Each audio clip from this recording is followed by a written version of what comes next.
Dieu, c'est-à-dire la nature. J'ai écrit ces mots dans l'Éthique, partie 4, préface, et pour ces mots, j'ai été excommunié, banni, maudit par ma propre communauté.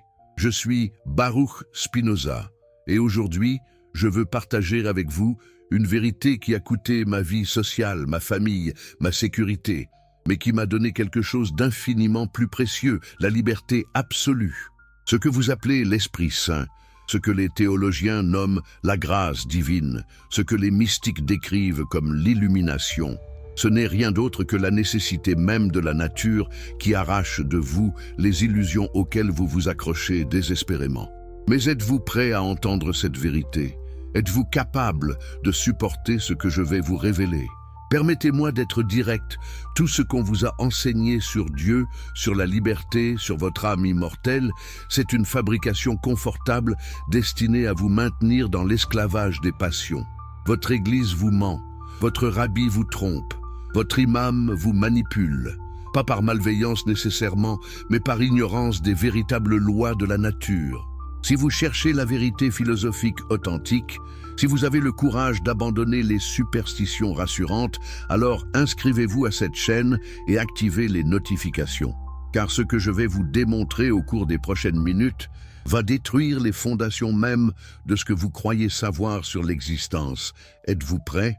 Quand j'avais 23 ans, les anciens de la synagogue portugaise d'Amsterdam m'ont convoqué. Ils voulaient que je me rétracte, que je nie ce que j'enseignais dans mes cercles d'études. Savez-vous ce qu'ils m'offraient? 1000 florins par an, une somme considérable, si seulement j'acceptais de me taire, de feindre l'orthodoxie en public. J'ai refusé. Pourquoi? Parce que j'avais déjà compris ce que peu d'êtres humains comprennent dans leur vie entière. La vérité n'a pas de prix, et la liberté intellectuelle est la seule forme authentique de béatitude. Le 27 juillet 1656, ils m'ont excommunié avec une malédiction si terrible qu'elle me glace encore le sang. Maudit soit-il le jour, maudit soit-il la nuit. Maudit soit-il quand il se couche, et maudit soit-il quand il se lève. Maudit soit-il quand il sort, et maudit soit-il quand il rentre. Mais savez-vous ce qui s'est passé ensuite? J'ai trouvé la vraie liberté, pas la liberté illusoire du libre arbitre, cette fiction confortable, mais la liberté qui naît de la compréhension nécessaire des causes. Et c'est exactement ce que je vais vous enseigner aujourd'hui. Commençons par le commencement absolu, par la question qui a hanté l'humanité depuis qu'elle a développé la conscience. Qu'est-ce que Dieu? Votre prêtre vous dit que Dieu est un être suprême qui vous aime, qui écoute vos prières, qui intervient dans le monde pour récompenser les vertueux et punir les méchants. C'est un mensonge enfantin, un anthropomorphisme ridicule qui transforme l'infini en un tyran capricieux. Dans l'Éthique, partie 1, définition 6, j'ai écrit « Par Dieu, j'entends un être absolument infini », c'est-à-dire une substance constituée d'une infinité d'attributs dont chacun exprime une essence éternelle et infinie. Comprenez-vous ce que cela signifie vraiment? Cela signifie que Dieu n'est pas une personne. Dieu n'a pas de conscience au sens où vous l'entendez. Dieu ne pense pas, ne planifie pas, ne s'inquiète certainement pas de savoir si vous avez mangé du porc ou prié 5 fois par jour. Dieu est la totalité même de l'existence, la substance unique dont tout découle avec une nécessité mathématique absolue. Imaginez un océan infini. Vous êtes une vague, je suis une vague. Cette chaise devant vous est une vague. Votre pensée en ce moment même est une vague. L'océan, la substance, est éternelle, infinie, indivisible. Les vagues, les modes, sont temporaires, finies, mais elles ne sont jamais séparées de l'océan. Elles ne peuvent pas l'être, c'est impossible par définition. Quand je dis Deus sive natura, Dieu, c'est-à-dire la nature, je ne suis pas en train de diviniser la nature au sens panthéiste superficiel. Je vous révèle l'identité absolue entre ce que les ignorants appellent Dieu et ce que les philosophes nomment nature naturante. Pourquoi cette distinction est-elle cruciale?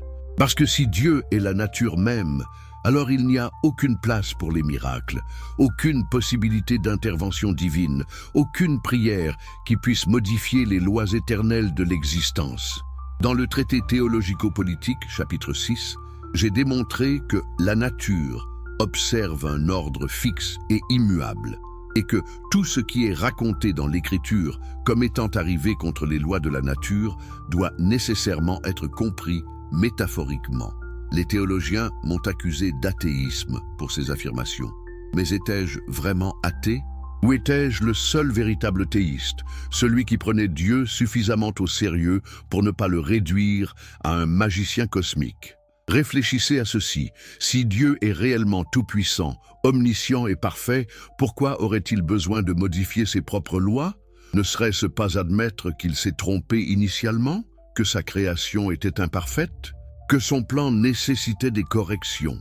Les miracles, loin de glorifier Dieu, l'insultent en le présentant comme un artisan incompétent qui doit constamment réparer son œuvre.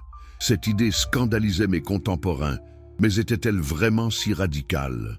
Maimonides, le grand philosophe juif que tous respectaient, n'avait-il pas déjà suggéré dans le Guide des égarés que les récits bibliques devaient être interprétés allégoriquement?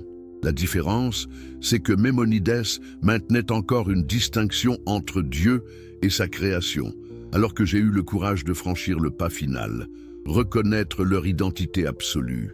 Steven Nadler, l'un des plus grands spécialistes modernes de ma philosophie, a écrit dans son ouvrage « Spinoza, a Life » que ma métaphysique était la plus élégante et la plus terrifiante jamais conçue.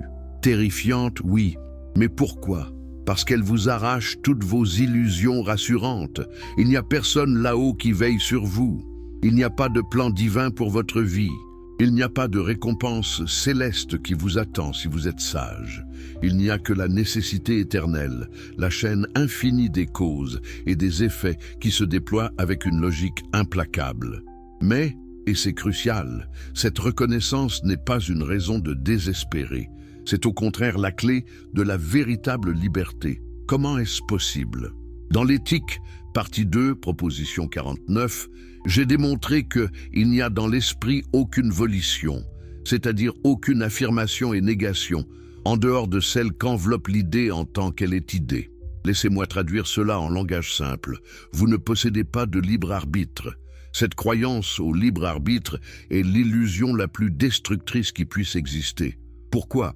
Parce qu'elle génère culpabilité, ressentiment, fierté, toutes les passions qui vous réduisent en esclavage. Quand vous croyez que vous auriez pu agir autrement, vous vous torturez avec le regret.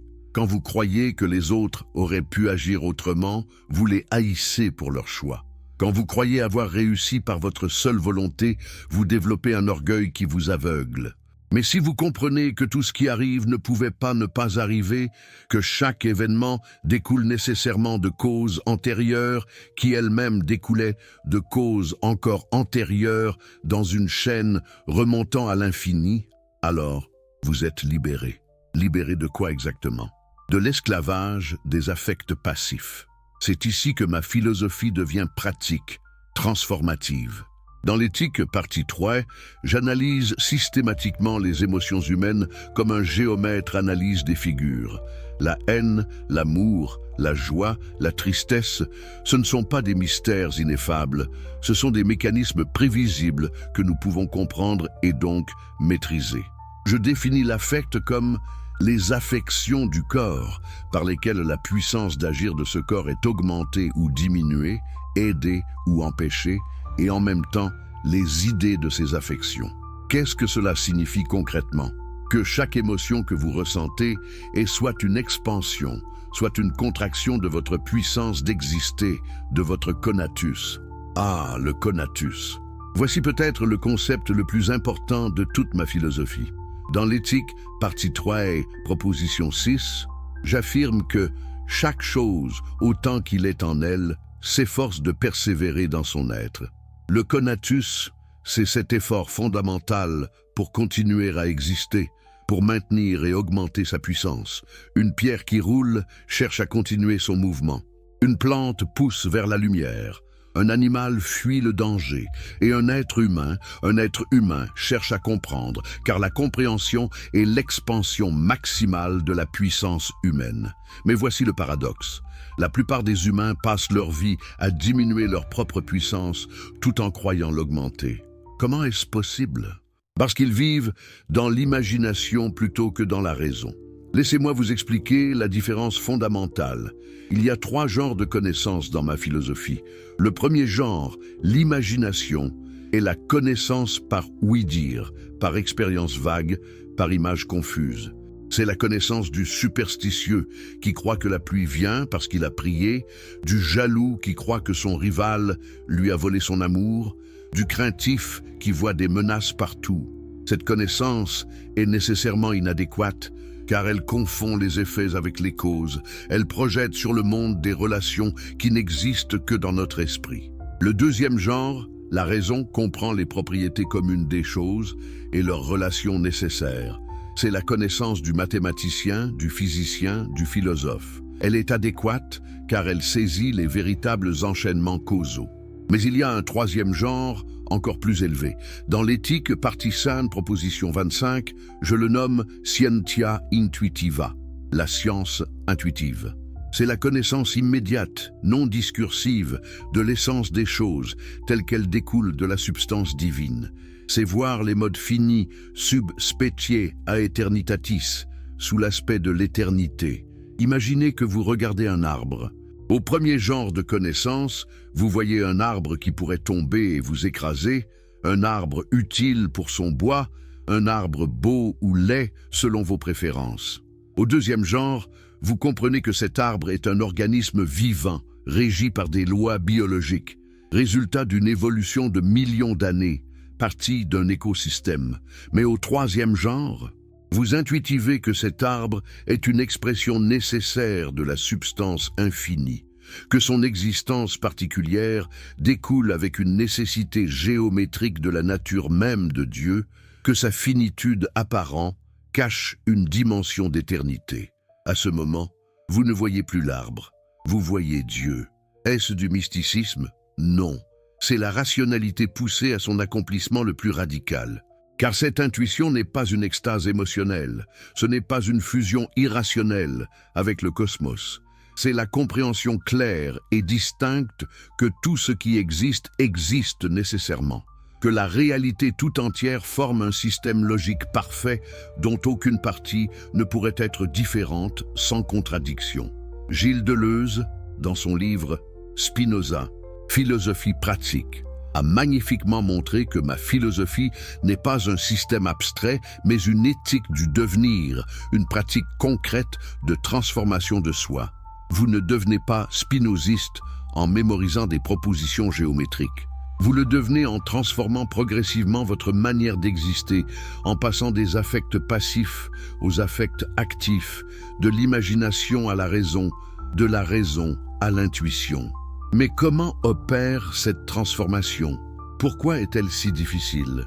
Parce que nous sommes constamment bombardés par des causes extérieures qui nous affectent de 1000 façons imprévisibles. Dans l'éthique, partie 4, proposition 4, je démontre que il est impossible qu'un homme ne soit pas une partie de la nature et qu'il ne subisse d'autres changements que ceux qui peuvent se comprendre par sa seule nature et dont il est cause adéquate. En d'autres termes, vous êtes constamment modifié par les rencontres extérieures. Une insulte vous attriste, un compliment vous réjouit, une nouvelle vous terrifie, une autre vous exalte, et vous croyez naïvement que ces réactions sont vôtres, qu'elles expriment votre libre personnalité, mais elles ne sont que les effets mécaniques de causes extérieures sur votre organisation psychophysique particulière. La véritable liberté commence quand vous comprenez cela. Non pas pour vous résigner passivement, mais pour devenir cause adéquate de vos propres affects. Comment? En développant des idées adéquates qui génèrent des affects actifs plutôt que passifs. Prenez la colère. Quelqu'un vous insulte et vous ressentez instantanément de la rage. C'est un affect passif. Vous êtes modifié par une cause extérieure. Mais si vous comprenez que cette personne a nécessairement agi comme elle l'a fait, en fonction de sa nature et de ses causes antérieures, que son insulte ne vous concerne pas vraiment, mais exprime sa propre impuissance, alors la colère se dissout. À sa place, naît quelque chose de complètement différent. Pas de l'indifférence froide, mais une compréhension active qui augmente votre puissance plutôt que de la diminuer. C'est ce que j'appelle la béatitude. La béatitude n'est pas le bonheur au sens ordinaire. Ce n'est pas l'euphorie passagère du plaisir sensuel. Ce n'est pas la satisfaction égoïste de voir ses désirs comblés. La béatitude est l'affect qui accompagne l'idée adéquate de Dieu, c'est-à-dire la compréhension claire de notre propre place nécessaire dans l'ordre éternel de la nature.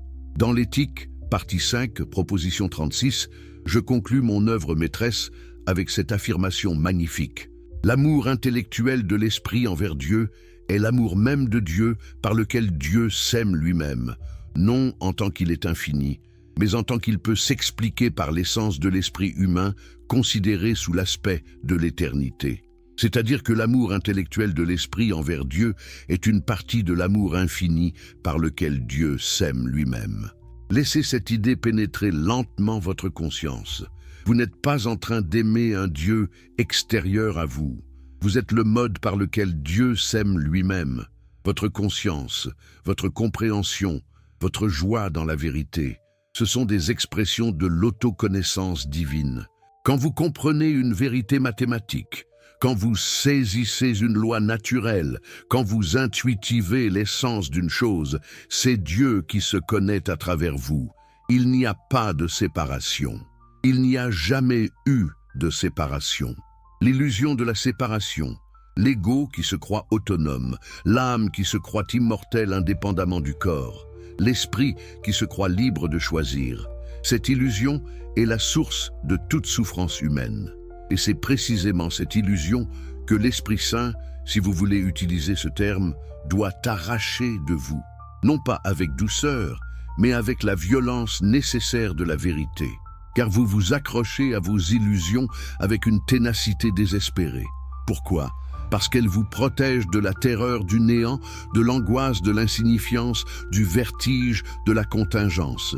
Il est tellement plus confortable de croire qu'un Dieu personnel veille sur vous, que votre vie a un sens préétabli, que vos choix comptent dans le grand schéma cosmique. Mais Descartes, mon contemporain, avait déjà montré dans ses méditations métaphysiques que nous ne pouvons douter de l'existence de la pensée elle-même. Je suis allé plus loin. J'ai montré que cette pensée n'appartient à aucun moi substantiel, qu'elle est simplement un mode de l'attribut pensée de la substance unique. Vous n'avez pas une pensée, vous êtes une pensée particulière dans l'intellect infini de Dieu. Cette distinction est absolument cruciale. Les implications sont vertigineuses. Si vous êtes un mode et non une substance, alors votre mort n'est pas l'anéantissement d'une entité, mais simplement la modification d'un mode de la substance éternelle. Dans l'éthique, partie 5, proposition 23, j'affirme que l'esprit humain ne peut être absolument détruit avec le corps, mais il en reste quelque chose qui est éternel. Mais attention, je ne parle pas ici de l'immortalité personnelle au sens religieux. Je ne vous promets pas que vous allez vous réveiller après la mort avec vos souvenirs intacts dans un paradis quelconque. Ce qui est éternel, c'est l'essence de votre esprit en tant qu'elle participe de l'éternité divine, c'est-à-dire en tant qu'elle exprime des vérités nécessaires. Les idées adéquates que vous avez formées durant votre vie ne meurent pas car elles sont éternelles par nature. Elles n'appartiennent pas au temps.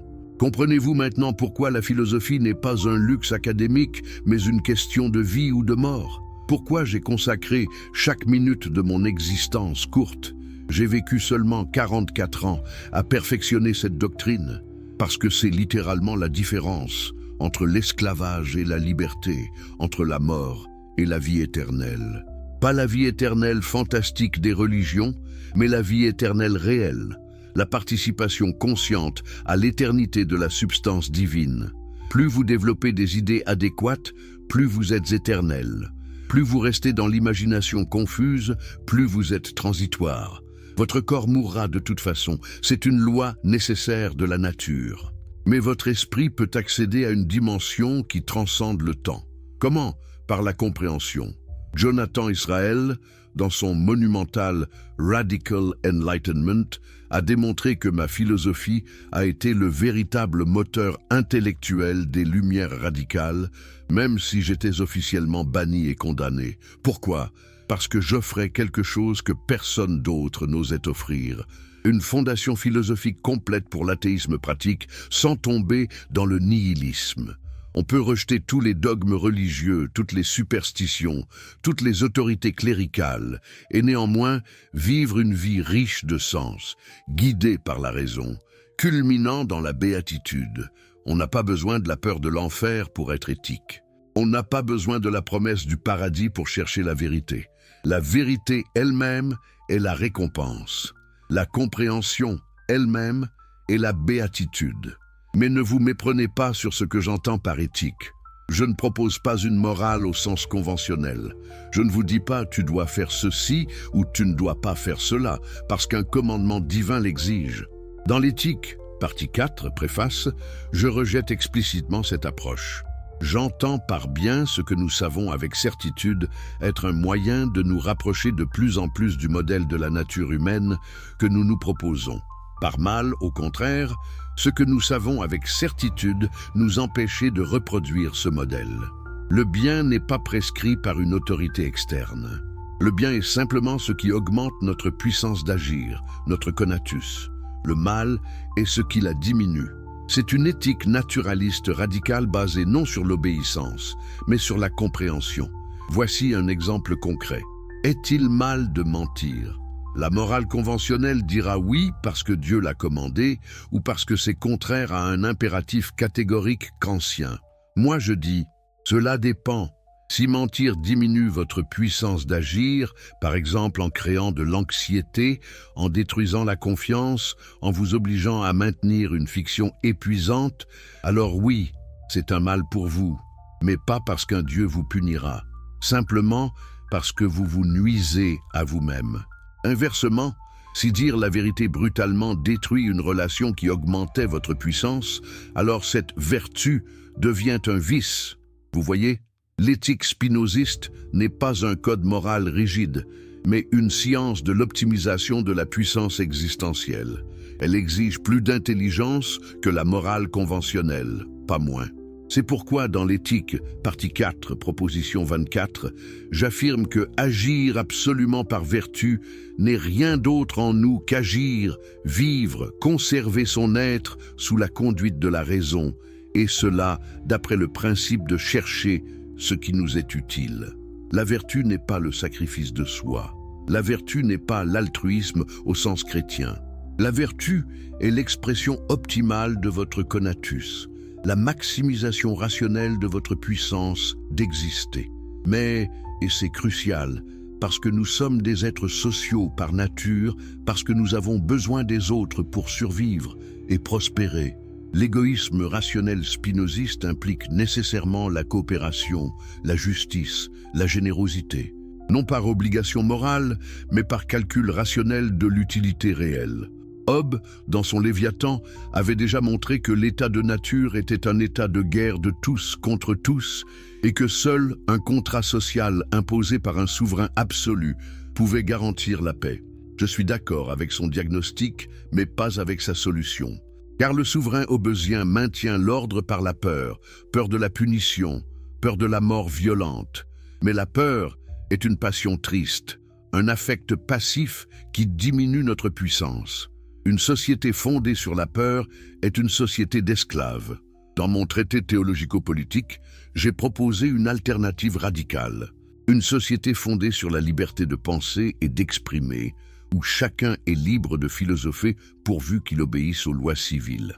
Le but de l'État n'est pas d'imposer une vérité religieuse, mais de garantir la sécurité, permettant à chacun de développer sa raison.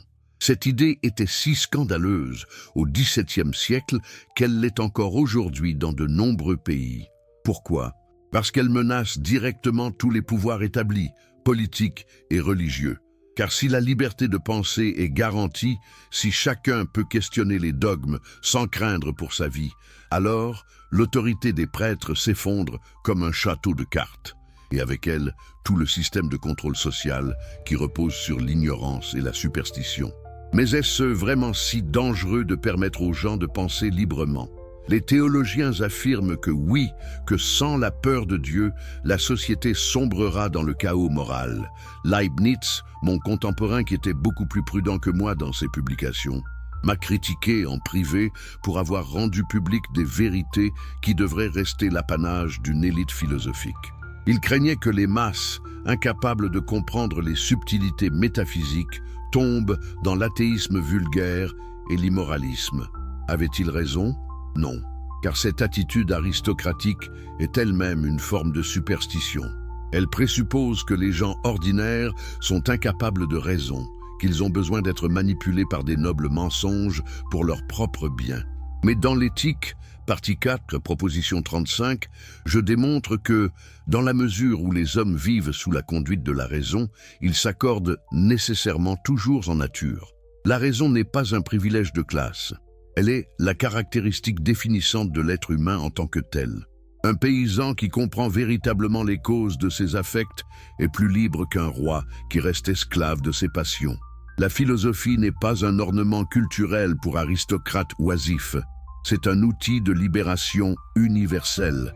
Et c'est précisément pour cela qu'elle est si dangereuse aux yeux des puissants. Laissez-moi vous raconter quelque chose de personnel. Après mon excommunication, j'ai dû gagner ma vie comme polisseur de lentilles.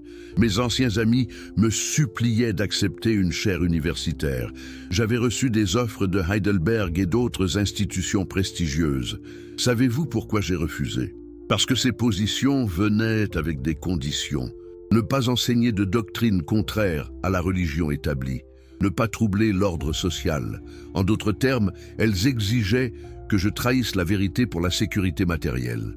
J'ai préféré vivre pauvrement dans une petite chambre louée à La Haye, respirant la poussière de verre qui a probablement contribué à ma mort prématurée de tuberculose, plutôt que de compromettre mon intégrité philosophique. Était-ce du fanatisme, de l'orgueil démesuré, ou était-ce simplement la reconnaissance que la vérité est le bien suprême, que rien ne vaut d'être acheté au prix du mensonge?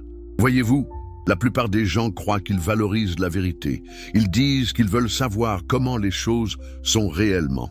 Mais quand la vérité menace leurs illusions confortables, quand elle exige qu'ils abandonnent leurs croyances chères, quand elle les force à se confronter à eux-mêmes sans les voiles protecteurs de la fiction religieuse, alors soudainement, ils trouvent 1000 raisons pour rejeter la vérité.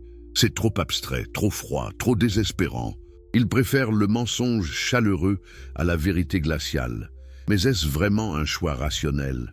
Dans l'éthique, partie 4, proposition 26, je montre que tout ce à quoi nous nous efforçons par raison n'est rien d'autre que comprendre. Et l'esprit, en tant qu'il use de la raison, ne juge utile pour lui que ce qui conduit à la compréhension.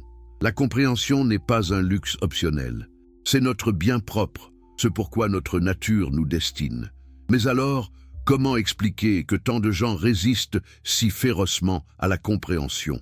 Comment expliquer que les religions qui prêchent l'ignorance prospèrent, tandis que la philosophie qui offre la connaissance reste marginale? La réponse se trouve dans ma théorie des affects. Dans l'éthique, partie 3, proposition 13 et suivante, j'analyse méticuleusement les mécanismes psychologiques par lesquels nous formons nos attachements émotionnels. Un enfant élevé dans une religion particulière développe des associations affectives profondes avec ses symboles, ses rituels, ses récits. Ces associations ne sont pas rationnelles. Elles sont conditionnées par la répétition et renforcées par la communauté. Quand cet enfant devenu adulte entend une critique rationnelle de sa religion, il ne perçoit pas un argument philosophique neutre. Il perçoit une attaque contre son identité même, contre tout ce qui lui donne sens et sécurité. Sa réaction de défense n'est pas intellectuelle, mais viscérale. C'est pourquoi les prophètes et les réformateurs religieux ont toujours été persécutés. Pas principalement parce que leurs idées menaçaient le pouvoir politique, bien que cela soit également vrai, mais parce qu'elles menaçaient l'équilibre psychologique des masses. Les gens préfèrent tuer le messager plutôt que d'accepter un message qui détruit leur monde familier. Jésus a été crucifié, Socrate empoisonné, Bruno brûlé vif. et moi excommunié avec la malédiction la plus terrible que ma communauté pouvait concevoir. Pourquoi ? Parce que nous avons tous fait la même chose. Nous avons arraché le voile confortable de l'illusion. Nous avons forcé les gens à voir ce qu'ils ne voulaient pas voir. Nous avons été cet Esprit Saint, si vous voulez utiliser ce terme mythologique, qui arrache de vous ce à quoi vous vous accrochez désespérément. Maintenant, permettez-moi d'approfondir un concept qui effraie particulièrement mes critiques, le déterminisme absolu. Dans l'éthique, partie point, proposition 29, j'affirme catégoriquement, dans la nature des choses, rien n'est donné de contingent, mais tout est déterminé par la nécessité de la nature divine à exister et à agir d'une certaine manière. Rien n'est contingent, absolument rien. Chaque événement, chaque pensée, chaque choix que vous croyez faire librement, tout cela découle avec une nécessité mathématique des propriétés éternelles de la substance. Si vous pouviez connaître toutes les causes qui vous ont formé, votre génétique, votre éducation, vos expériences, l'état exact de votre corps et de votre environnement à chaque instant, vous pourriez prédire avec certitude absolue chaque décision que vous prendrez. Il n'y a aucun espace pour le hasard, aucune place pour le libre arbitre au sens libertaire. Cette doctrine horrifie presque tout le monde. Les religieux l'attaquent parce qu'elle élimine le péché et donc la nécessité du salut. Si je ne peux pas agir autrement que je n'agis, comment puis-je être tenu moralement responsable ? Les libéraux séculiers l'attaquent parce qu'elle semble détruire la base de la responsabilité juridique. Comment punir un criminel si ses actions étaient déterminées ? Les existentialistes modernes l'attaquent parce qu'elle semble réduire l'être humain à un automate sans spontanéité créative. Mais toutes ces objections reposent sur une incompréhension fondamentale de ce que signifie vraiment la liberté. Dans l'éthique, partie 1, définition 7, je définis précisément ce concept. Cette chose est dite libre qui existe par la seule nécessité de sa nature et est déterminée par soi seul à agir. Est dite nécessaire, ou plutôt contrainte, celle qui est déterminée par autre chose à exister et à agir selon une loi certaine et déterminée. Voyez-vous la subtilité ? La liberté n'est pas l'absence de détermination. La liberté est l'autodétermination. Une chose est libre quand elle agit selon sa propre nature plutôt que d'être modifiée par des causes externes. Seul Dieu, la nature, est absolument libre car seul Dieu existe et agit par la nécessité de sa seule nature. Nous, mode fini, ne pouvons jamais atteindre cette liberté absolue. Nous sommes toujours affectés par des causes extérieures. Mais nous pouvons devenir plus ou moins libres selon que nous comprenons ou non ces causes. Voici le paradoxe magnifique au cœur de ma philosophie. La reconnaissance du déterminisme est la condition même de la liberté relative que nous pouvons atteindre. Comment est-ce possible ? Imaginez un homme en colère qui frappe quelqu'un. S'il croit qu'il choisit librement de frapper, il se sent puissant, maître de ses actes. Mais en réalité, il est complètement esclave de sa passion. La colère le contrôle totalement. Il est comme une marionnette qui se croit marionnettiste. Maintenant, imaginez que cet homme comprenne que sa colère découle nécessairement de certaines causes. Peut-être une insulte perçue, peut-être une humiliation passée non résolue, peut-être un déséquilibre chimique dans son cerveau. Cette compréhension n'élimine pas immédiatement la colère, mais elle crée une distance, un espace de réflexion. L'homme peut maintenant voir sa colère comme un phénomène naturel à étudier plutôt qu'une force irrésistible à suivre. Cette compréhension elle-même génère un affect actif, la joie de comprendre, qui peut progressivement neutraliser l'affect passif de la colère. C'est ce que j'appelle la liberté humaine. Non pas la capacité mythique de choisir sans cause, mais le pouvoir réel de transformer des affects passifs en affects actifs par la compréhension. Les stoïciens avaient déjà entrevu cette vérité. Épictète enseignait qu'il faut accepter ce qui ne dépend pas de nous et ne nous préoccuper que de ce qui dépend de nous, nos jugements, nos attitudes intérieures. Marc Aurèle méditait sur l'ordre cosmique rationnel et cherchait à aligner sa volonté avec lui. Mais les stoïciens maintenaient encore l'illusion d'un libre arbitre résiduel, d'un pouvoir de l'âme, de donner ou refuser son assentiment aux impressions sensorielles. J'ai été plus radical. J'ai montré que même ce prétendu pouvoir d'assentiment est déterminé, que la distinction stoïcienne entre ce qui dépend de nous et ce qui n'en dépend pas est elle-même illusoire. Tout est déterminé.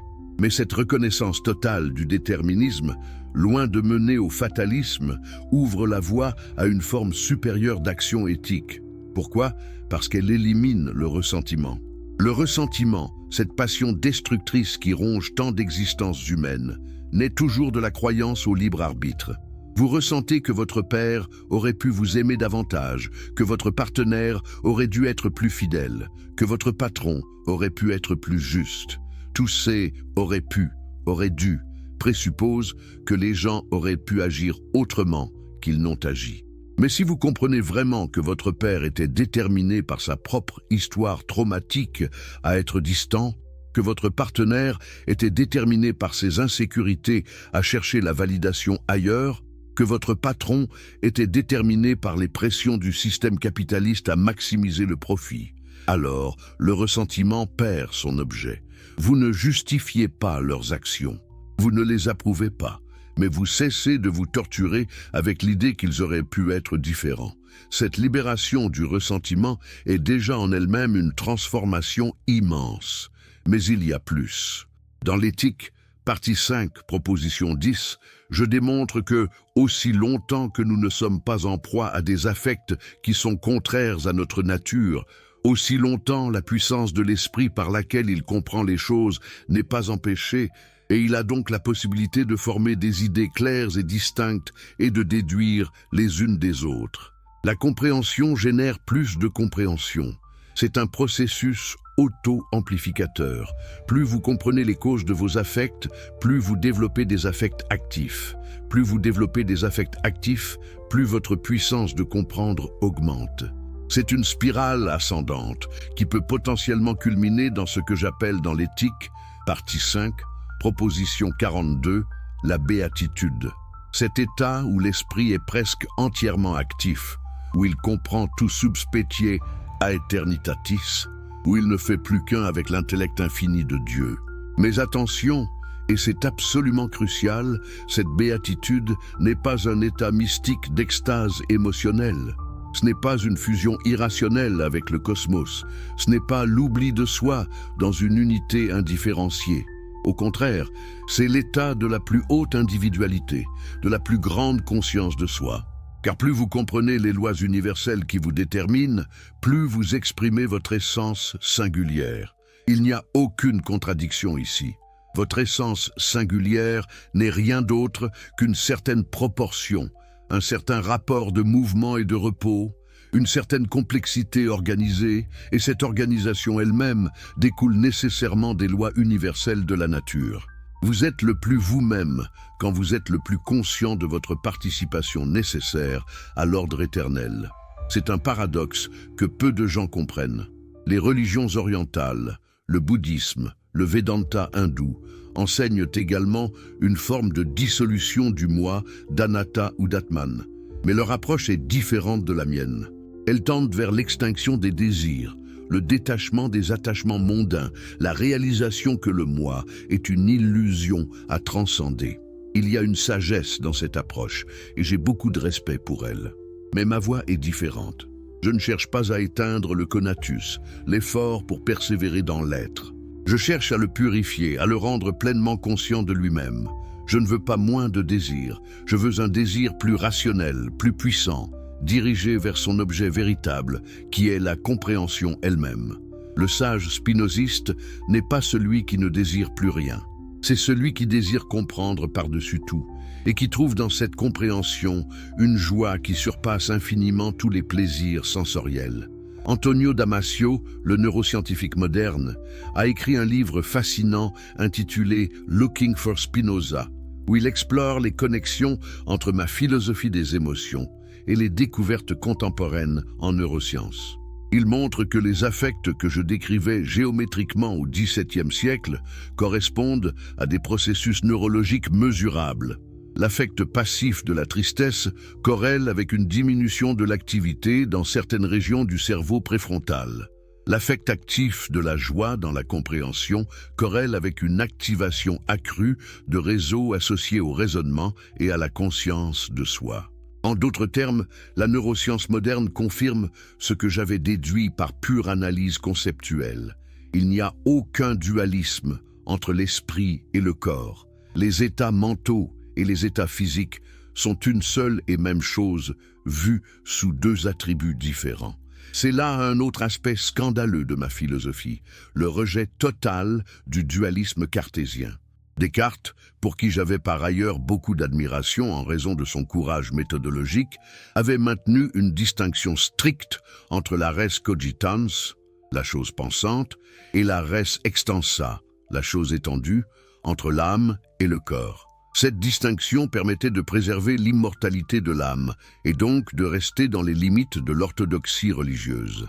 Mais elle créait un problème philosophique insoluble.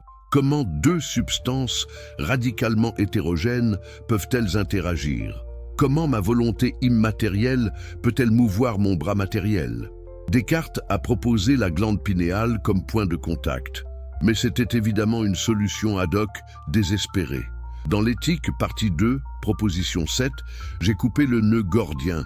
L'ordre et la connexion des idées sont les mêmes que l'ordre et la connexion des choses. Il n'y a pas deux substances qui doivent mystérieusement interagir. Il y a une seule substance, Dieu ou la nature, qui s'exprime à travers une infinité d'attributs, dont nous ne connaissons que deux, la pensée et l'étendue. Chaque mode de la substance s'exprime simultanément dans tous les attributs.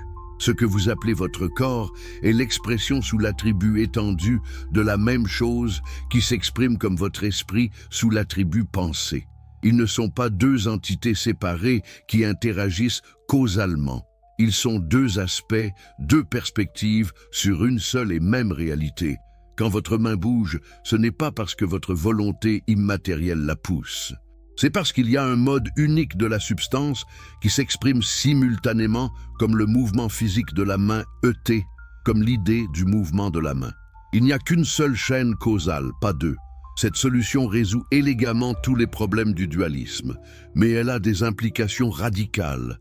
Si l'esprit et le corps sont une seule chose, alors ce qui affecte le corps affecte nécessairement l'esprit et vice-versa. La pratique spirituelle ne peut pas être purement mentale. Elle doit inclure le corps. Les exercices physiques, la nutrition, le sommeil, tout cela affecte directement votre capacité de penser clairement et donc votre progrès vers la béatitude. Inversement, vos pensées affectent immédiatement votre santé physique. Les pensées anxieuses génèrent des tensions musculaires, une respiration superficielle, une digestion perturbée. Les pensées joyeuses génèrent de la vitalité, de l'énergie, de la santé. C'est ce qu'on appelle aujourd'hui la psychosomatique et c'était déjà au cœur de ma philosophie il y a plus de 350 ans. Mais plus profondément encore, si l'esprit n'est que l'idée du corps, alors développer un esprit plus puissant signifie développer un corps plus complexe.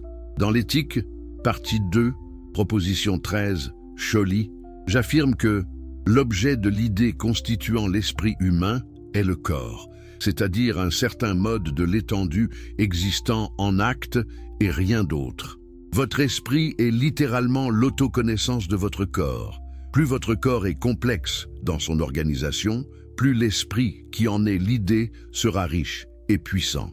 C'est pourquoi les êtres humains ont des esprits plus développés que les animaux, non pas parce que nous avons une âme immortelle surajoutée, mais parce que nos corps sont plus complexes dans leur organisation nerveuse. Et c'est pourquoi parmi les humains, ceux qui développent leur corps, non pas simplement musculairement, mais dans sa capacité à être affectés d'une multitude de manières différentes, développent également des esprits plus riches.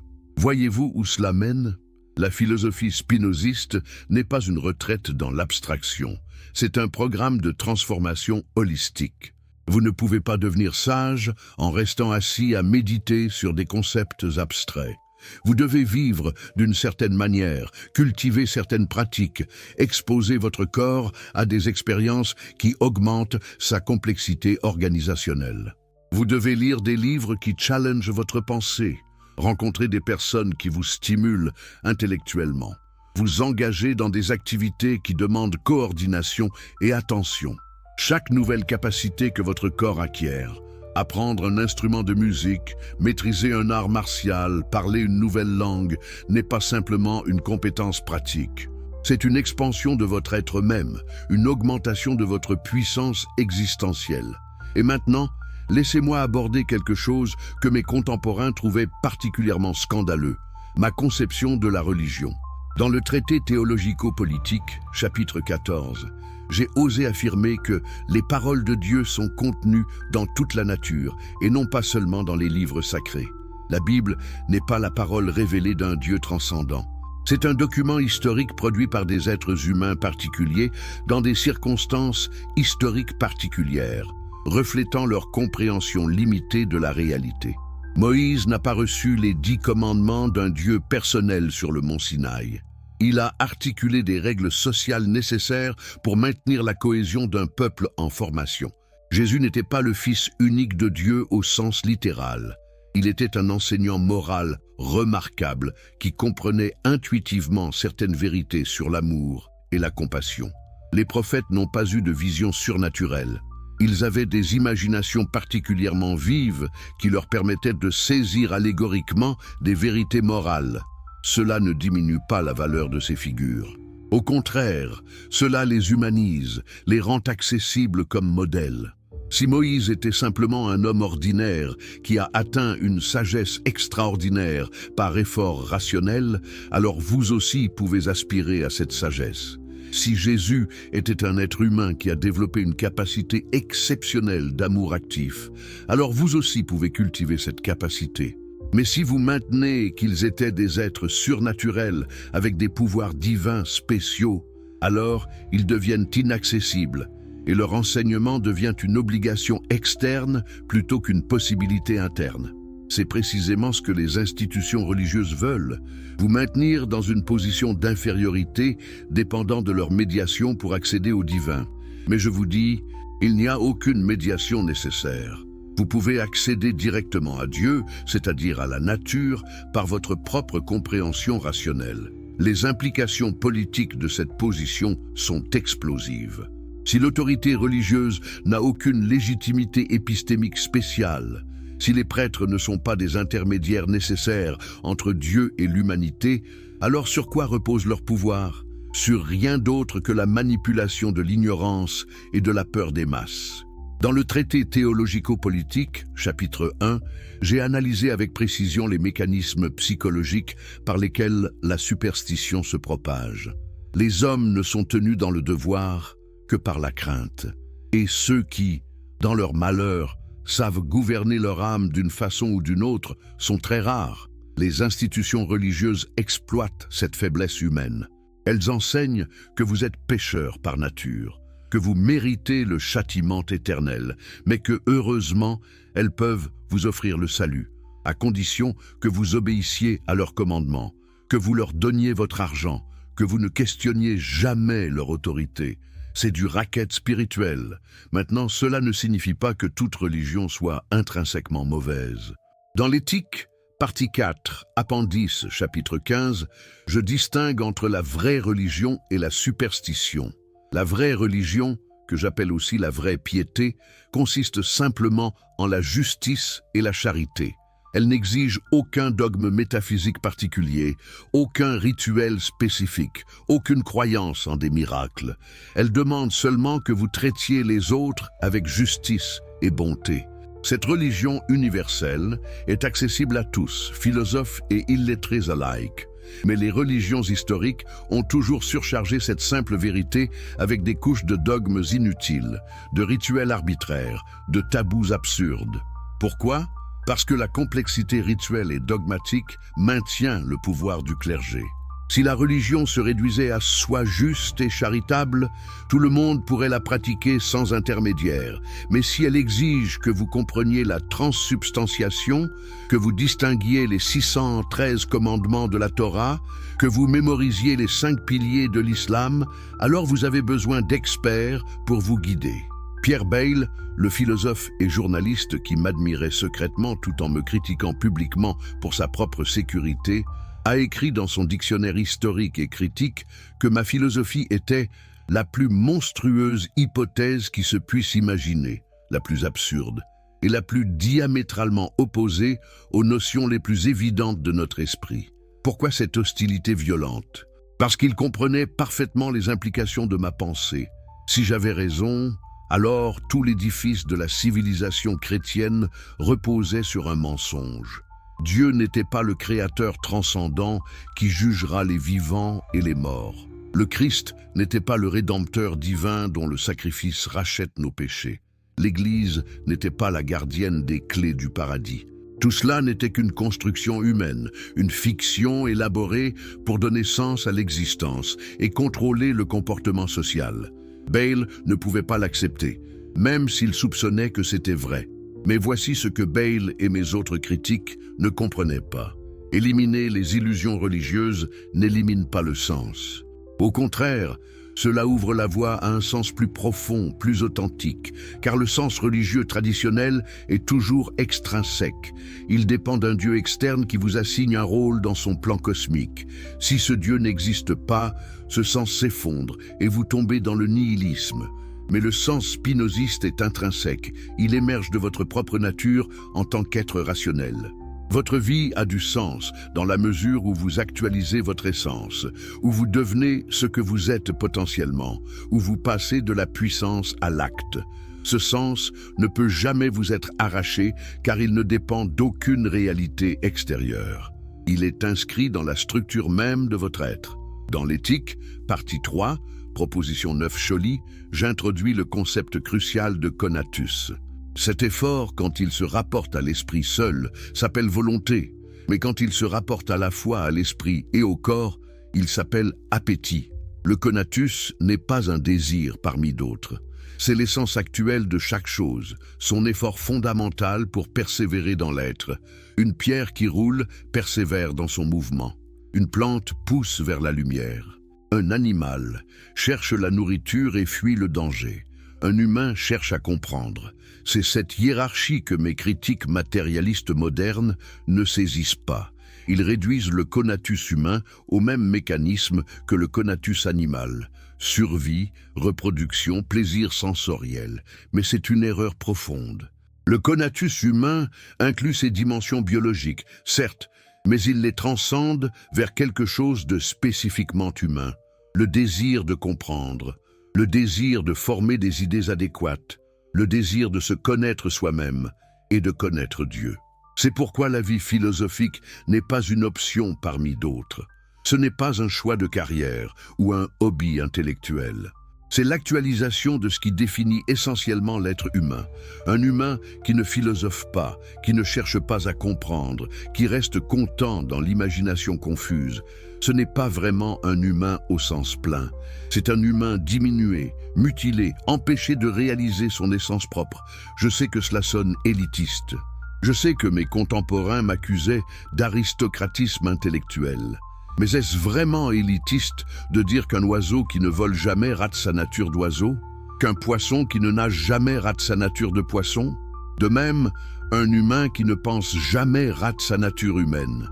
La différence est que l'oiseau est empêché de voler par des circonstances externes, une cage, des ailes brisées.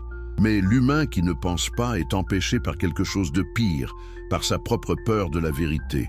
Et c'est ici que nous revenons à notre titre provocateur. L'Esprit Saint arrache de vous ce que vous refusez de lâcher. Qu'est-ce que vous refusez de lâcher? Vos illusions sur votre libre arbitre, vos fantasmes d'un Dieu personnel qui vous aime spécialement, vos espoirs d'une vie après la mort où vous retrouverez vos proches, vos croyances que vous êtes spécial, que votre vie a un sens cosmique, que vos souffrances seront compensées, toutes ces béquilles psychologiques qui vous empêchent de vous tenir debout dans la réalité nue. L'Esprit Saint, c'est-à-dire la nécessité même de la nature, la vérité qui finit toujours par émerger, arrachera ces illusions de vous. Pas doucement, pas avec compassion, mais avec la violence implacable du réel qui refuse de se conformer à vos fantasmes. Certains d'entre vous vivront cette expérience comme une crise existentielle. Vous perdrez votre foi religieuse et tomberez dans le désespoir.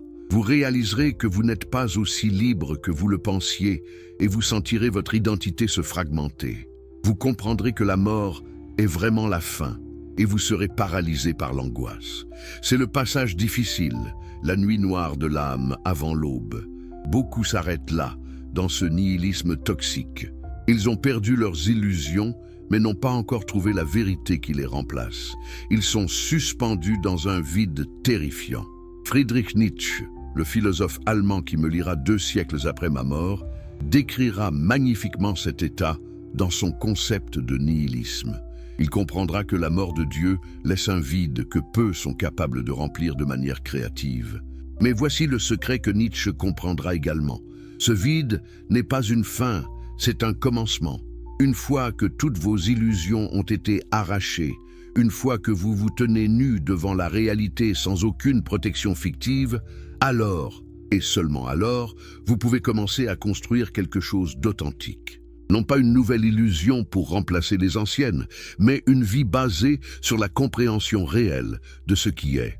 C'est ce que je propose dans les dernières parties de l'éthique. Une voie pratique pour transformer la destruction nihiliste en création philosophique. Comment ? En comprenant que même si Dieu n'est pas une personne, même si vous n'avez pas de libre arbitre, même si votre mort est définitive, néanmoins, votre vie peut être remplie de joie, de sens, de beauté. Comment cela est-il possible ? Parce que la joie ne vient pas de l'illusion. La joie vient de l'expansion de la puissance. Dans l'éthique, partie 3, définition des affects 2, je définis la joie comme le passage de l'homme d'une moindre à une plus grande perfection. Chaque fois que vous comprenez quelque chose de nouveau, chaque fois que vous formez une idée adéquate, chaque fois que vous transformez un affect passif en affect actif, votre puissance augmente et vous ressentez de la joie. Cette joie n'a rien à voir avec le plaisir sensoriel transitoire. C'est une joie stable, croissante, cumulative. C'est la joie du scientifique qui résout un problème, de l'artiste qui crée une œuvre, du philosophe qui pénètre un mystère. Et cette joie est accessible à tous, pas seulement aux génies. Un paysan qui comprend véritablement pourquoi ces cultures poussent ressentira plus de joie qu'un roi qui reste dans l'ignorance satisfaite. Le sens, également, ne dépend pas de l'illusion. Le sens émerge de la cohérence. Votre vie a du sens dans la mesure où elle forme un tout intelligible, où vos actions découlent rationnellement de votre compréhension, où vous exprimez votre essence plutôt que d'être ballotté par des causes externes. Une vie sans Dieu peut être infiniment plus significative qu'une vie avec Dieu si c'est une vie vécue consciemment, rationnellement, authentiquement. Et la beauté n'est pas objective. Je l'ai démontré dans l'éthique en montrant que beau et laid ne sont que des projections de nos affects sur les choses. Mais cela ne rend pas la beauté moins réelle subjectivement. Au contraire, cela vous libère pour créer votre propre esthétique, pour trouver beau ce qui augmente votre puissance plutôt que de suivre les canons arbitraires imposés par la tradition. Maintenant, permettez-moi d'aborder directement l'objection la plus puissante contre ma philosophie. N'est-elle pas finalement froide, déshumanisante, déprimante ? Si nous ne sommes que des modes finis, déterminés par des causes infinies, si nos sentiments ne sont que des mécanismes neurochimiques, si notre vie n'a aucune importance cosmique, comment pouvons-nous éviter le désespoir ? Cette objection révèle une confusion profonde. Elle présuppose que la chaleur émotionnelle, l'humanité, l'espoir dépendent de l'illusion. Mais c'est faux. Laissez-moi vous donner un exemple concret. Quand vous aimez quelqu'un, cet amour est-il diminué par la compréhension de ses causes neurologiques? Quand vous savez que l'ocytocine et la dopamine jouent un rôle dans le lien émotionnel, aimez-vous moins? Absolument pas. La compréhension des mécanismes n'élimine pas l'expérience. Au contraire, elle peut l'enrichir. De même, Quand vous comprenez que votre enfant est déterminé par sa génétique et son environnement à se comporter d'une certaine manière, cessez-vous de l'aimer? Non. Vous l'aimez peut-être même plus profondément, parce que vous le comprenez vraiment, plutôt que de projeter sur lui vos attentes irréalistes. Quand vous comprenez que votre ami a nécessairement agi comme il l'a fait, étant donné ses causes antérieures, cessez-vous de valoriser cette amitié? Non. Vous la valorisez peut-être plus, parce que vous appréciez la rencontre particulière entre deux modes finis dont les natures se complètent. La compréhension n'élimine pas l'émotion. Elle transforme des émotions réactives, passives, souvent toxiques, en émotions actives, rationnelles, durables. C'est une amélioration qualitative immense. Mes propres relations personnelles en témoignent. Après mon excommunication, j'aurais pu devenir amer, misanthrope, cynique. J'avais toutes les raisons de haïr l'humanité qui m'avait rejeté, mais je n'ai jamais développé cette haine. Pourquoi? Parce que je comprenais que ceux qui m'avaient excommunié agissaient par nécessité de leur nature conditionnée par la peur et l'ignorance. Je ne pouvais pas plus les haïr qu'on ne peut haïr une pierre qui tombe et vous blesse. Cela ne signifie pas que j'approuvais leurs actions ou que je leur pardonnais au sens chrétien. Cela signifie simplement que je ne ressentais pas de ressentiment. Et cette absence de ressentiment m'a permis de maintenir des amitiés profondes avec plusieurs personnes, dont mes propriétaires à la Haye, qui m'ont traité avec bonté malgré ma réputation sulfureuse. Des amis comme Simon de Vries, qui m'ont soutenu financièrement sans jamais demander de rétribution. Des correspondants intellectuels à travers l'Europe avec qui j'ai échangé des milliers de lettres exploraient les questions les plus profondes de la philosophie. Ces relations étaient-elles moins authentiques parce que je comprenais leur base naturelle plutôt que de les mythologiser? Au contraire, elles étaient plus authentiques. Je n'attendais pas de mes amis qu'ils soient parfaits. Je n'étais pas déçu quand ils agissaient selon leur nature limitée. Je les appréciais pour ce qu'ils étaient réellement, non pour ce que je fantasmais qu'ils devaient être. C'est cela, l'amour spinoziste. Non pas une fusion romantique où deux deviennent un, non pas un sacrifice de soi altruiste, mais une reconnaissance rationnelle de l'autre, comme un mode singulier de la substance divine, dont la nature complémente la vôtre d'une manière qui augmente mutuellement vos puissances. Dans l'éthique, partie 4, proposition 70, je définis précisément cet amour. L'homme libre, qui vit parmi les ignorants, s'efforce autant qu'il peut d'éviter leurs bienfaits. Cela peut sembler cruel, mais c'est profondément sage. Pourquoi éviter les bienfaits des ignorants? Parce que leurs bienfaits créent des obligations basées sur la culpabilité et la manipulation émotionnelle plutôt que sur la compréhension rationnelle. Ils donnent pour recevoir en retour. Ils aident avec l'attente secrète de contrôle. Leurs dons ne sont jamais gratuits. Ils sont des investissements dans votre dette émotionnelle. L'homme libre refuse ce piège. Il préfère l'indépendance matérielle, même si elle implique la pauvreté, plutôt que la dépendance confortable. C'est exactement ce que j'ai fait en refusant les pensions conditionnelles et en gagnant ma vie par mon travail manuel. Cette indépendance n'était pas de l'orgueil, c'était de la sagesse pratique. Elle me permettait de dire la vérité sans craindre de perdre mes moyens de subsistance. Elle me donnait la liberté qui est le bien suprême de l'homme libre. Mais ne confondez pas cette indépendance avec l'isolement. L'homme libre spinoziste n'est pas un ermite.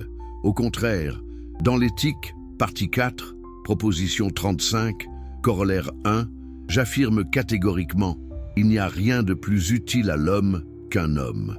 Les êtres humains vivant sous la conduite de la raison sont infiniment plus utiles les uns aux autres que n'importe quelle autre chose dans la nature. Pourquoi? Parce qu'ils peuvent partager des idées, collaborer intellectuellement, se stimuler mutuellement vers une compréhension plus profonde. Un philosophe isolé peut progresser jusqu'à un certain point. Mais un philosophe en dialogue avec d'autres philosophes peut atteindre des hauteurs infiniment supérieures. C'est pourquoi j'ai tant valorisé ma correspondance, pourquoi j'ai passé des heures interminables à répondre méticuleusement aux objections de mes lecteurs, pourquoi j'ai cultivé un petit cercle d'amis intellectuels qui se réunissaient régulièrement pour discuter de philosophie. Cette communauté philosophique était pour moi l'équivalent de ce que l'Église est pour le chrétien, mais sans les dogmes, sans l'autorité hiérarchique, sans les rituels vides. C'était un espace où la vérité pouvait être poursuivie collectivement, où les arguments pouvaient être testés rigoureusement, où les erreurs pouvaient être corrigées fraternellement.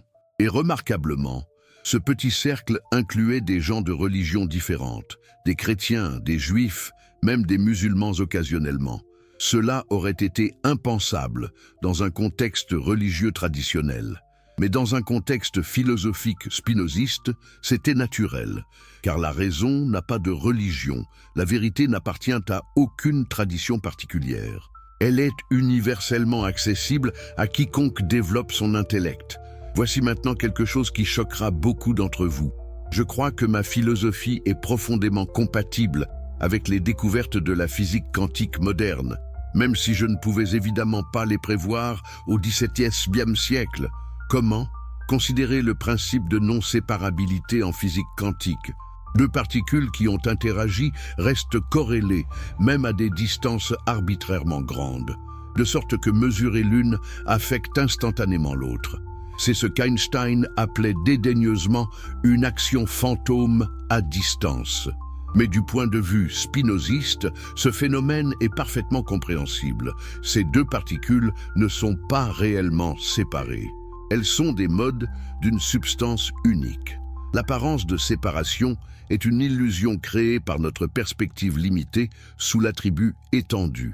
En réalité, elles restent unies dans la substance, et c'est pourquoi leur comportement reste corrélé. De même, le principe d'incertitude de Heisenberg, l'impossibilité de connaître simultanément avec précision la position et la vitesse d'une particule, peut être interprété spinozistement comme une limitation de notre connaissance finie, non comme une indétermination ontologique de la réalité. La substance elle-même est parfaitement déterminée. Mais nous, mode fini, ne pouvons jamais saisir cette détermination complète.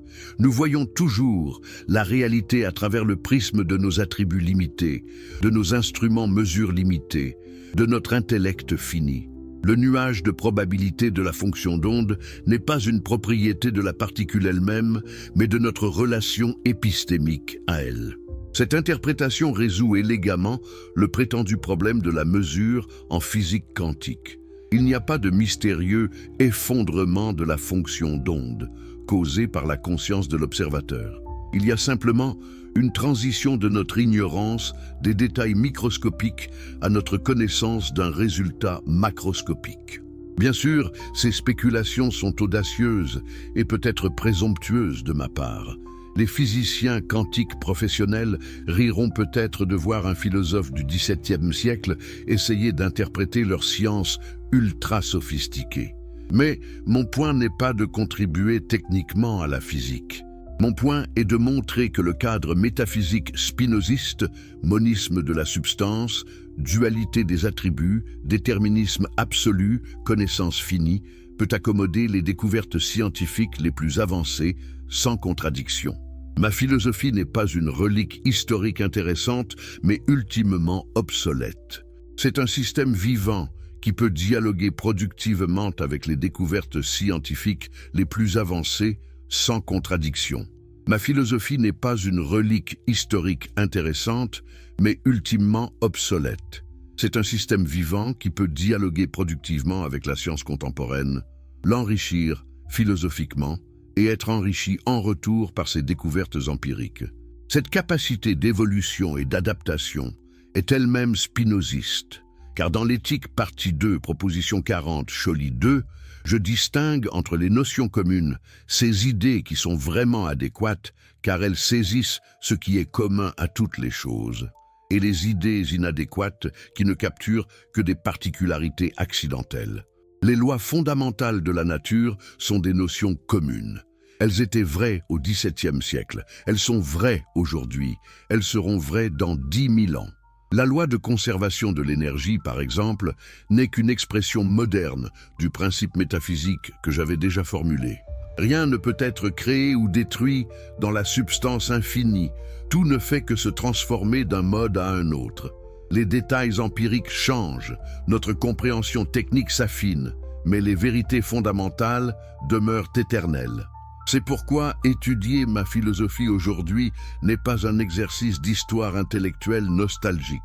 C'est un engagement direct avec des vérités qui transcendent leur époque. Quand je dis que Dieu n'a pas de conscience personnelle, cette affirmation n'est pas datée par les limites scientifiques du XVIIe siècle.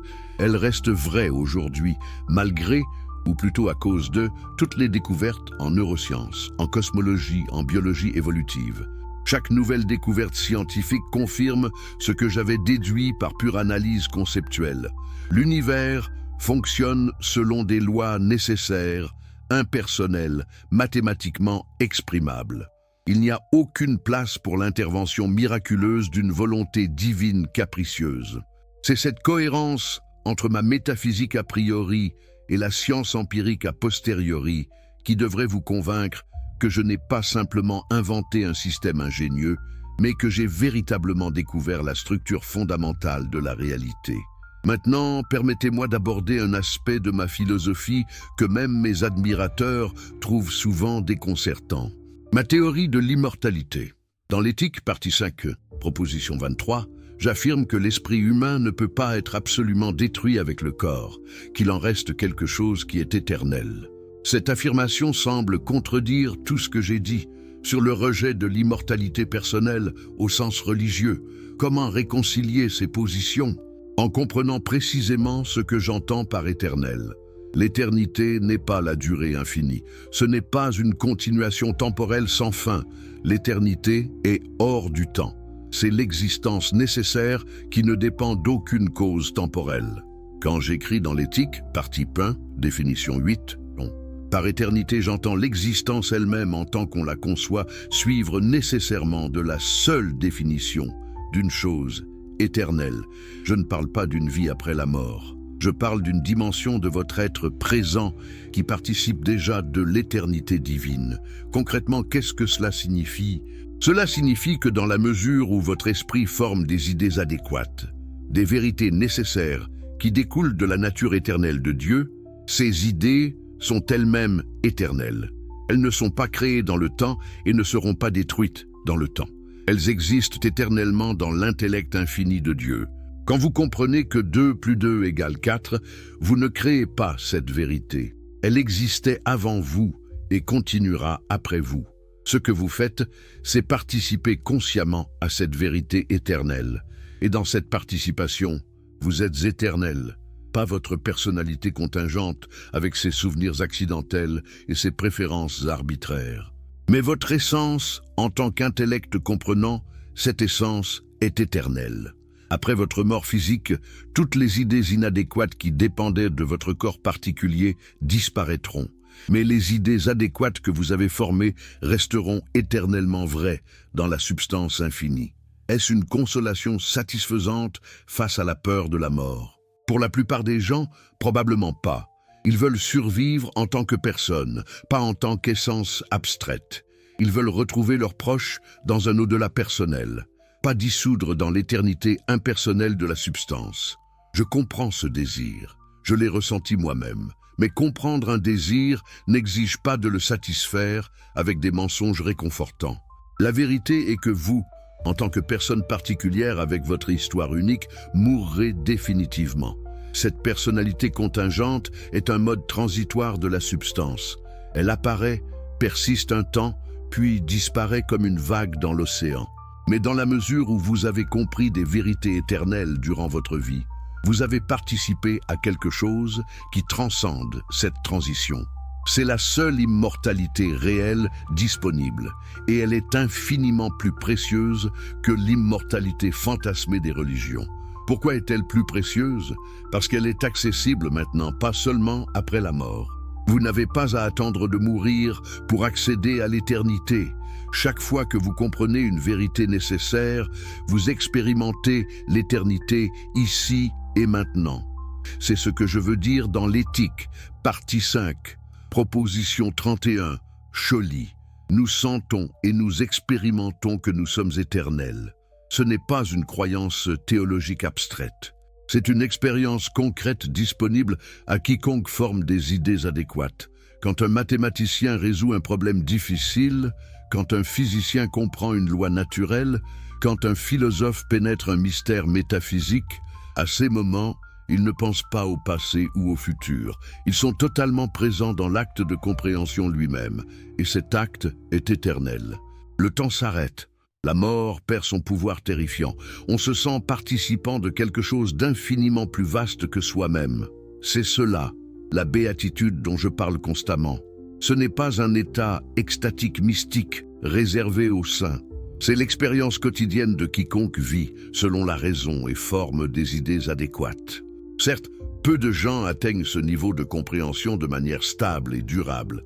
La plupart fluctuent entre moments de clarté rationnelle et périodes de confusion imaginative.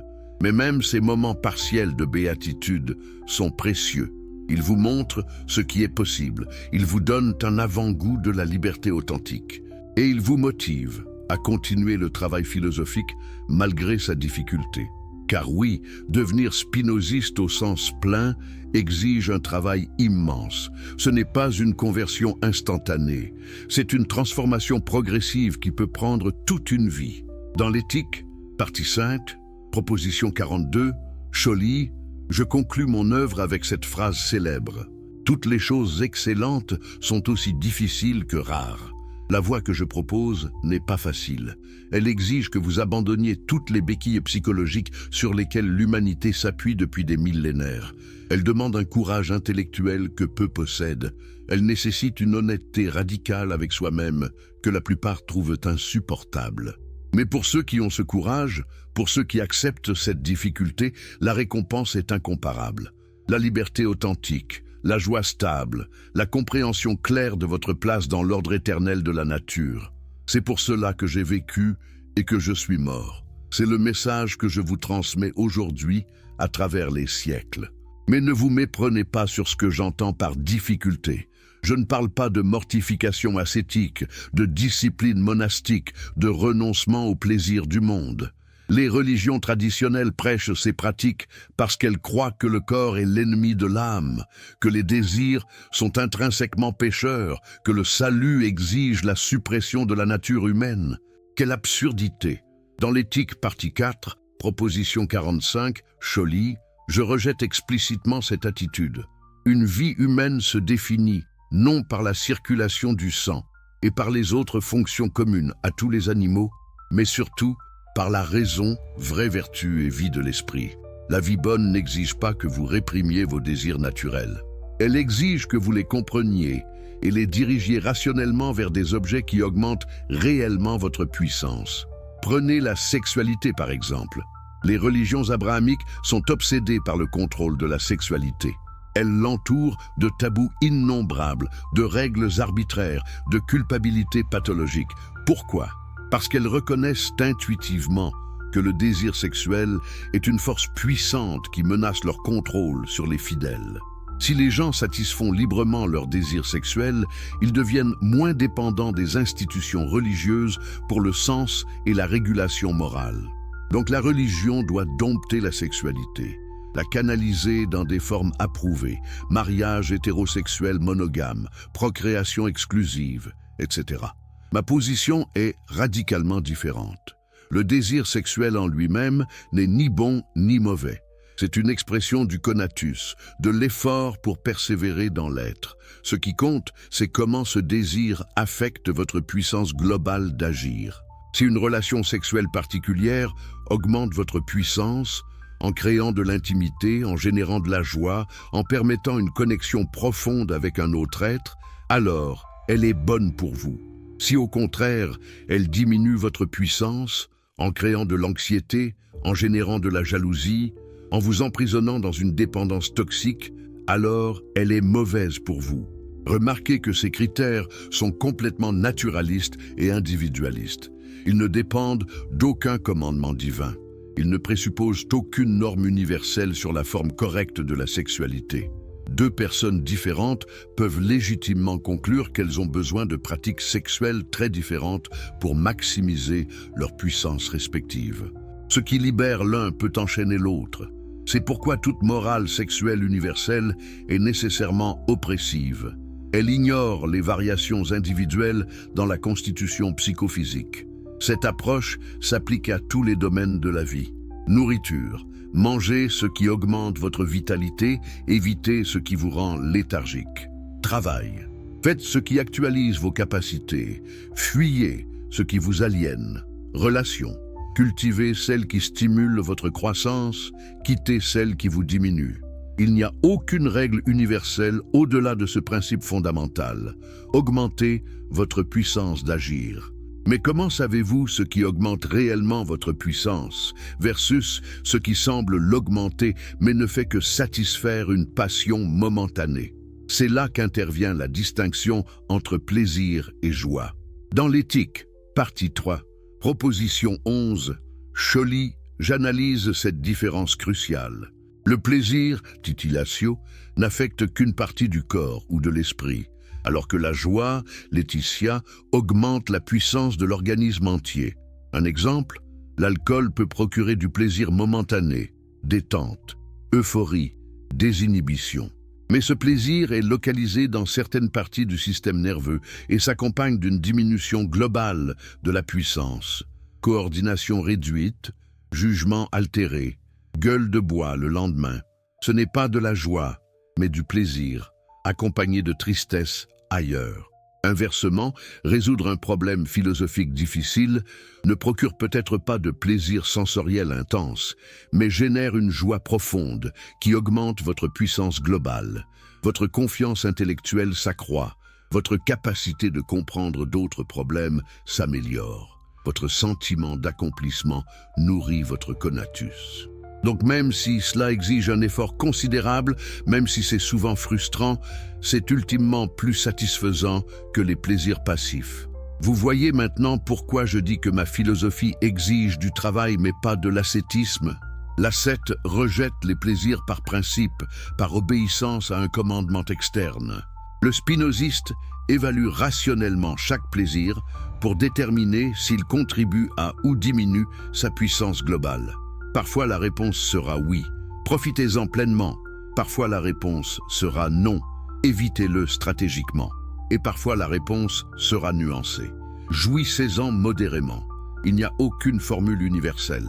Chacun doit expérimenter, observer les effets sur sa propre constitution, ajuster ses comportements en conséquence. C'est une éthique expérimentale, pas une morale dogmatique. Elle traite votre vie comme un laboratoire où vous testez différentes hypothèses sur ce qui augmente votre puissance. Cette approche expérimentale s'applique aussi à la spiritualité. Beaucoup de gens me demandent, peut-on être spinoziste et méditer? Peut-on être spinoziste et pratiquer le yoga? Peut-on être spinoziste et utiliser des psychédéliques? Ma réponse est toujours la même. Ces pratiques sont-elles des moyens rationnels d'augmenter votre puissance ou des superstitions qui vous maintiennent dans l'imagination confuse? Considérez la méditation. Si vous méditez en croyant que cela vous connecte à un royaume spirituel transcendant, que vous communiquez avec des entités divines, que vous accédez à des vérités surnaturelles, alors vous êtes dans la superstition. Mais si vous méditez en comprenant que c'est une technique pour observer vos propres processus mentaux, pour développer une attention plus stable, pour créer un espace entre stimulus et réponse, alors c'est parfaitement compatible avec le spinozisme. C'est une méthode empirique pour transformer des affects passifs en affects actifs. De même pour les psychédéliques. Si vous les utilisez en cherchant des révélations mystiques, en croyant accéder à des dimensions supérieures de réalité, en pensant dissoudre votre ego dans l'unité cosmique, vous vous trompez vous-même avec des hallucinations neurochimiques. Mais si vous les utilisez en comprenant qu'ils perturbent temporairement vos patterns habituels de pensée, qu'ils révèlent la contingence de votre perspective ordinaire, qu'ils démontrent empiriquement la construction neurologique de votre expérience consciente, alors ils peuvent être des outils philosophiques précieux. Aldous Huxley, l'auteur britannique qui a expérimenté avec la mescaline au XXe siècle, a écrit que les psychédéliques ouvre les portes de la perception. Je dirais plutôt qu'il révèle que les portes n'ont jamais été fermées, que notre perception ordinaire est déjà complète, mais que nous l'ignorons par habitude. Tout cela pour dire que le spinozisme authentique n'est pas un système rigide de croyances et de pratiques prescrites. C'est un cadre métaphysique cohérent au sein duquel vous avez une immense liberté d'expérimentation pratique. Les vérités fondamentales sont fixes: l'unité de la substance, l'identité de Dieu et de la nature, le déterminisme absolu, la réductibilité de l'esprit au corps. Mais les applications concrètes varient infiniment selon les constitutions individuelles. C'est pourquoi j'ai toujours résisté à l'idée de créer une école spinoziste avec des disciples orthodoxes. Je voulais que chacun pense par soi-même, teste mes idées rigoureusement, les accepte seulement s'ils les comprennent vraiment. Malheureusement, après ma mort, certains de mes admirateurs ont essayé de codifier ma philosophie en dogme. Ils ont créé précisément ce que j'avais voulu éviter, une nouvelle religion avec moi comme prophète. Quelle ironie tragique! C'est pourquoi je vous supplie, ne me faites pas de moi une autorité. Ne citez pas mes propositions comme si elles étaient des révélations infaillibles. Comprenez les arguments, testez les conclusions, intégrez seulement ce qui survit à votre examen critique rigoureux. Si vous trouvez des erreurs dans l'éthique, et il y en a certainement, personne n'est infaillible. Rejetez-les sans hésitation. Ce qui compte, ce n'est pas la fidélité à Spinoza, l'homme historique. C'est la fidélité à la vérité elle-même, et la vérité n'appartient à personne. Elle est l'autorévélation de la nature, accessible à quiconque développe son intellect suffisamment pour la saisir. Je n'ai été qu'un véhicule particulièrement clair de cette révélation à un moment historique particulier. D'autres avant moi ont entrevu des fragments de ces vérités. D'autres après moi les développeront plus complètement. C'est un processus collectif et cumulatif, pas une révélation unique à un prophète isolé. Cela dit, il y a des vérités dans ma philosophie que je considère absolument incontournables, des pierres angulaires sans lesquelles tout l'édifice s'effondre. La première, l'unité absolue de la substance. Il ne peut y avoir qu'une seule substance, Dieu ou la nature. Tout ce qui existe est un mode de cette substance unique. Il n'y a pas de créateur séparé de sa création, pas d'esprit séparé de la matière, pas de sujet séparé de l'objet. Cette unité radicale est non négociable. Si vous maintenez un dualisme quelconque, vous n'êtes pas spinoziste. La deuxième, le déterminisme absolu. Tout ce qui arrive ne pouvait pas ne pas arriver. Il n'y a aucune contingence, aucun hasard, aucun libre arbitre au sens libertaire. Cette reconnaissance est également non négociable. Si vous croyez encore pouvoir agir autrement que vous n'agissez, vous restez dans l'illusion. La troisième, l'identité de l'esprit et du corps. Ce ne sont pas deux substances qui interagissent, mais deux attributs d'une seule réalité. Rejetez cette identité et vous retombez dans tous les problèmes insolubles du dualisme cartésien. La quatrième, la béatitude comme fin suprême.